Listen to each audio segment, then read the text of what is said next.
If you are also confused that how your CUET marks are calculated, then this video is for you.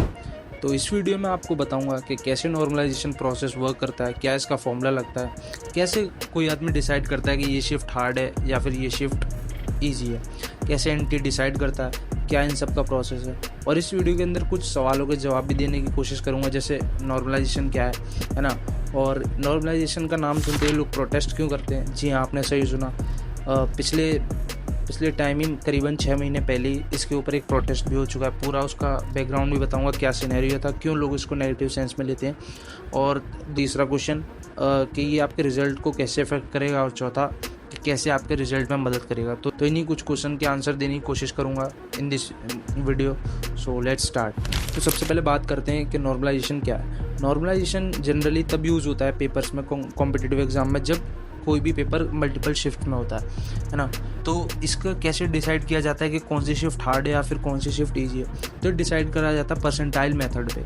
क्यों ये negative होता है, क्यों लोग इसको नेगेटिव सेंस में लेते हैं, कि क्यों लोग नहीं चाहते, क्यों एस्पिरेंट्स नहीं चाहते कि हमारे पेपर में भी आए परसेंटाइल मेथड?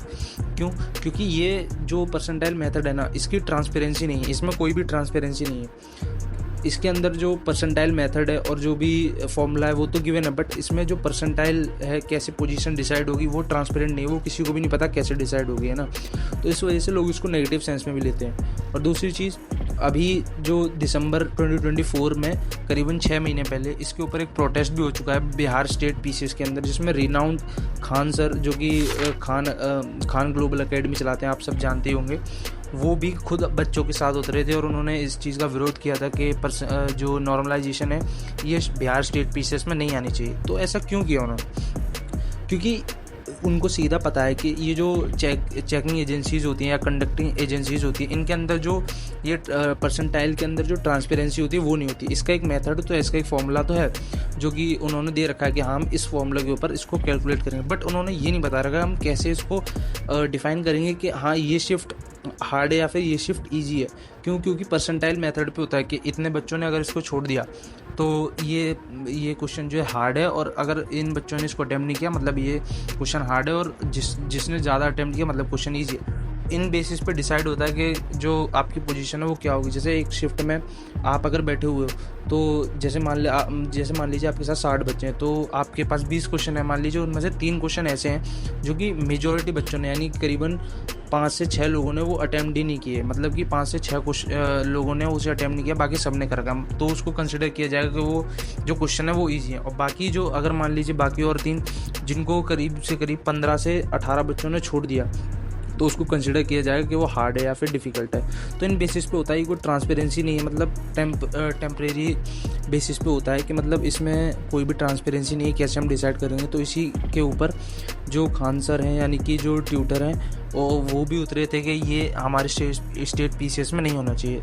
हालांकि ये बहुत सारे पेपर में चलता हुआ आ रहा है, जैसे कि एसएससी जो सर्विस सिलेक्शन बोर्ड है, तो उसके अंदर ये बहुत पहले से चलता आ रहा है कि हम उनके पेपरों में जो एसएससी सीजीएल वगैरह होते हैं, उन सब कॉम्पिटिटिव में बहुत पहले से मतलब नॉर्मलाइजेशन चलता आ रहा है। और उसके ऊपर बहुत सारे प्रोटेस्ट भी हो चुके हैं ऑलरेडी नॉर्मलाइजेशन के ऊपर, बट वो नहीं हटा सकते क्योंकि उनका तो फिक्स है कि बहुत सारे मल्टीपल, उसमें करीबन 23 से 24 लाख बच्चे भरते हैं, तो एक साथ कंडक्ट कराना बहुत मुश्किल है। तो नॉर्मलाइजेशन का कोई अल्टरनेटिव ढूंढेंगे, बट इसको अभी फ़िलहाल नहीं हटा सकते। इसके ऊपर बहुत सारे प्रोटेस्ट भी हुए हैं, बच्चों ने कहा है कि ये नॉर्मलाइजेशन नहीं होना चाहिए क्योंकि इसके अंदर कोई ट्रांसपेरेंसी नहीं है। अब बात करते हैं, क्या ये नॉर्मलाइजेशन का ये जो प्रोसेस है जिसमें बड़े बड़े कॉम्पिटिटिव एग्जाम में बच्चे प्रोटेस्ट कर रहे हैं कि हमारे में नहीं होना चाहिए, क्या ये सीयूटी में होना चाहिए?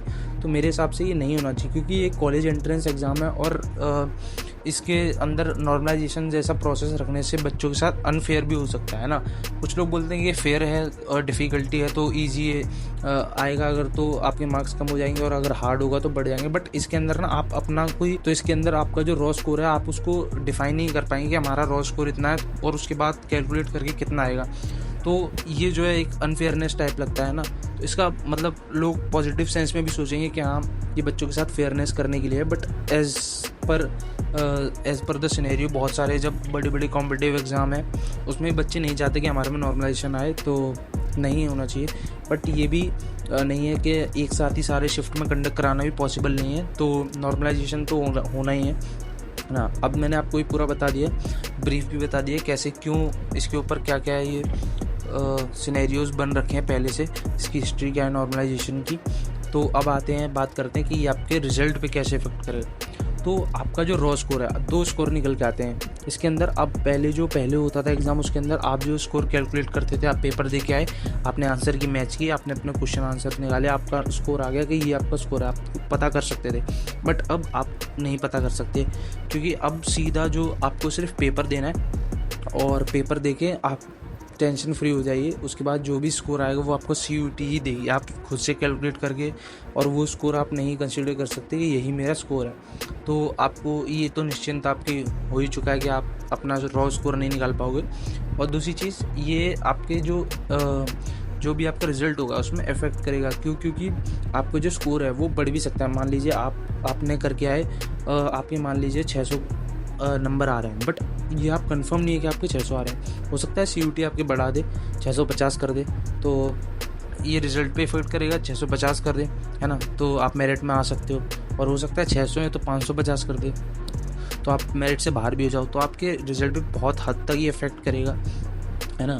और अब बात करते हैं कैसे आपके रिज़ल्ट में हेल्प कर सकता है। तो हेल्प तो जैसे कि मैंने पहले बता ही दिया कि आपका स्कोर बढ़ जाएगा। अगर आपका स्कोर बढ़ गया तो आप मेरिट लिस्ट में आ सकते हैं, क्योंकि DU में क्या होता है, जो कट ऑफ होती है वो एक नंबर से ऊपर नीचे सीट जाती है ना। अगर आपका 661 है मान लो, और कट ऑफ गई 662, मतलब आप बाहर हो गए। तो इस नॉर्मलाइजेशन स्कोर से हो सकता है आपके 1, 2 या 5, 7 नंबर जो भी हैं बढ़ जाए, तो आप मेरिट लिस्ट में आ सकते हो। तो ये एक अच्छी बात भी है, और ये आपको जो आपके रिजल्ट है उसमें मदद भी करेगा, है ना। तो एंड ऑफ द कंक्लूजन में यही बोलना चाहूँगा कि आप अपना मतलब पूरा फोकस आपने प्रिपरेशन पे रखो, और इस चीज़ की चिंता छोड़ दो कि आपके रिज़ल्ट क्या आएगा और आप क्या करोगे, है ना। तो ये चिंता छोड़कर आप अपने जो प्रिपरेशन है उसको पूरी करो, 100% दो अपना, है ना। और जो भी रिज़ल्ट होगा वो तो NTA के हाथ में ही है, वही बनाएगी। तो इसलिए हम अब अपनी तरफ से कुछ नहीं कर सकते। जो स्टूडेंट है, एज ए एस्पिरेंट बता रहा हूँ, आप अपने जो 100% है उस पर ध्यान दो। आप अपना पूरा जो भी पेपर है उसको बहुत अच्छे से करो। अब वो उनके ऊपर है, शिफ्ट कौन सी हार्ड आएगी या कौन सी ईजी आएगी, है ना। तो इसमें आप कुछ भी नहीं कर सकते, आप सिंपल यही कर सकते हैं कि आप अपना प्रिपरेशन करें और उसको आगे बढ़ाएं। और यही था इस वीडियो में। अगर ये वीडियो अच्छी लगी तो इस वीडियो को लाइक ज़रूर करना और चैनल को सब्सक्राइब भी